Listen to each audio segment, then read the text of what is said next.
अब multi axial classification को और थोड़ा डिटेल में जानते हैं। DSM-4 हमें बताता है कि किसी भी इंडिविजुअल की मेंटल स्टेट को 5 फैक्टर्स या एक्सिस में देखना चाहिए। मल्टी एक्सियल क्लासिफिकेशन में यही बताया है कि वो कौन से 5 एरिया या एक्सिस हैं। पहला एक्सिस 1, जिसे clinical disorder and other condition that may be a focus of clinical attention.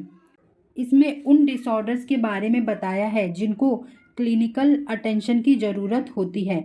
इसमें ये सारे डिसऑर्डर इंक्लूड हैं, जैसे वो डिसऑर्डर जो इन्फेंसी, चाइल्डहुड या एडोलसेंस में होते हैं। और इसी तरीके से यहाँ पर डिसऑर्डर्स की लिस्ट दी गई है जिसे हम डिवाइड कर सकते हैं। अगर कोई भी डिसऑर्डर किसी पर्सन को होता है और उसमें लक्षण देखे जाते हैं तो उसको हम इन एक्सिस 1 में रख सकते हैं। एक्सिस 2 में personality disorder and mental retardation जैसे डिसऑर्डर्स शामिल हैं। इसमें ऐसी बीमारियां शामिल हैं जो हमारी पर्सनैलिटी या IQ से रिलेटेड है।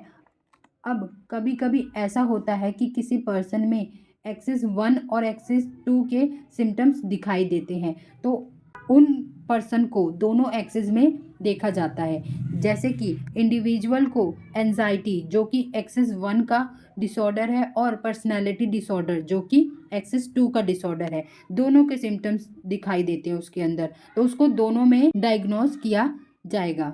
एक्सिस 2 में paranoid personality disorder, narcissistic personality disorder, schizoid personality disorder, इस तरीके से ये सारे डिसऑर्डर्स शामिल हैं।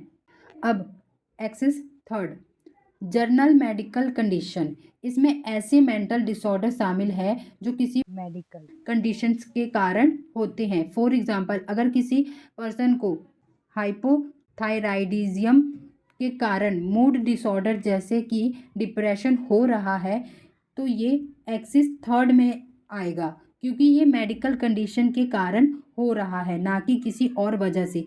इन शॉर्ट, अगर आप कोई दवाई खा रहे हैं या आपको कोई बीमारी है तो उसके कारण अगर आपको कोई मूड डिसऑर्डर हो रहा है या आप चिड़चिड़े हो रहे हो, मतलब कोई भी मूड रिलेटेड डिसऑर्डर हो रहा है, तो आपको एक्सिस 3 में देखा जाएगा। Axis 4, psycho social and environmental problems. इसमें ऐसे प्रॉब्लम शामिल है जो साइको सोशल और इन्वायरमेंटल के कारण होता है, या साइको सोशल और इन्वायरमेंटल प्रॉब्लम्स जो मेंटल डिसऑर्डर के डायग्नोसिस, ट्रीटमेंट या आउटकम्स को इफ़ेक्ट करते हैं, जैसे जॉबलेस, मैरिटल सेपरेशन और divorce, lack of social support. इन सब चीज़ों की वजह से अगर आपको कोई प्रॉब्लम हो रही है तो वो एक्सिस 3 में आएगी। इसमें कुछ पॉजिटिव इवेंट्स को भी शामिल किया गया है। कभी कभी होता है कि हम खुशी के मारे, जो हमारे साथ पॉजिटिव चीज़ें हो रही है उसके कारण भी हमारी परफॉर्मेंस ख़राब होने लगती है। जैसे किसी को नई जॉब मिली, बहुत अच्छी जॉब मिली, तो आप उसकी टेंशन में रहेंगे कि हाँ मेरे को ये जॉब मिली, मैं कैसे करूँगा कैसे नहीं करूँगा। उसके कारण भी आपको कभी एंजाइटी हो सकती है या आपका परफॉर्मेंस गड़बड़ा सकता है, इसलिए इसको एक्सिस 4 में रखा जाएगा। इस टेबल में एक्सिस 4 के प्रॉब्लम को बताया गया है। Next, axis 5, global assessment of relational functioning, जिसे शॉर्ट में GARF भी बोला जाता है। इसमें क्लिनिशियंस 0 से 100 के स्केल का यूज़ करते हैं क्लाइंट के साइकोलॉजिकल, सोशल और ऑक्यूपेशनल फंक्शनिंग के करेंट लेवल को रेट करने के लिए। मतलब इसमें स्केल का यूज़ किया जाता है कि अभी पर्सन किस मेंटल स्टेट के लेवल से गुजर रहा है। इस लेवल से हमें ये पता चलता है कि पर्सन को ट्रीटमेंट की ज़रूरत है या नहीं। अगर आपका लेवल हाईएस्ट है तो इसका मतलब आप अभी ठीक हो सकते हैं, कोई ज़्यादा गंभीर बीमारी नहीं है।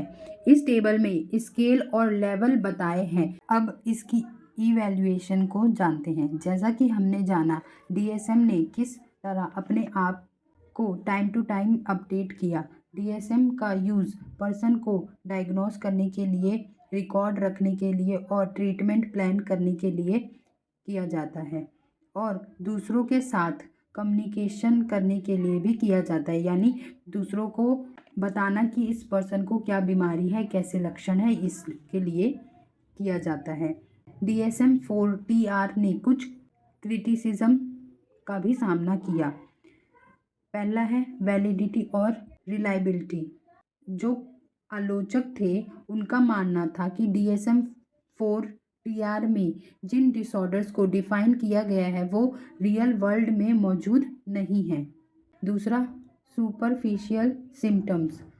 DSM-4TR का काम मेंटल डिसऑर्डर के लक्षणों पर ध्यान देना है, उनके इंटरनल फैक्टर के बजाय यह मेंटल डिसऑर्डर को अलग अलग कैटेगरी में बांटता है। मतलब इसमें इंडिविजुअल को उनके सिम्टम्स के बेसिस पर कैटेगरी में बांटा जाता है, लेकिन हो सकता है कि इसका बिहेवियर का कारण कुछ और हो। और नेक्स्ट है कल्चरल बायर्स, यानी हर कल्चर में अलग अलग थॉट्स होते हैं, अलग रिचुअल्स होते हैं, तो हो सकता है किसी में, किसी और कल्चर में उस चीज़ को अजीब माना जाए, तो कल्चरल बायर्स भी देखे जाते हैं। और अगला क्रिटिसिज्म था इन्फ्लुएंस ऑफ ड्रग कंपेनियंस, यानी हो सकता है कि कोई बिहेवियर किसी ड्रग के यूज़ से हो रहा हो, इसको भी इन्होंने नज़रअंदाज कर दिया था।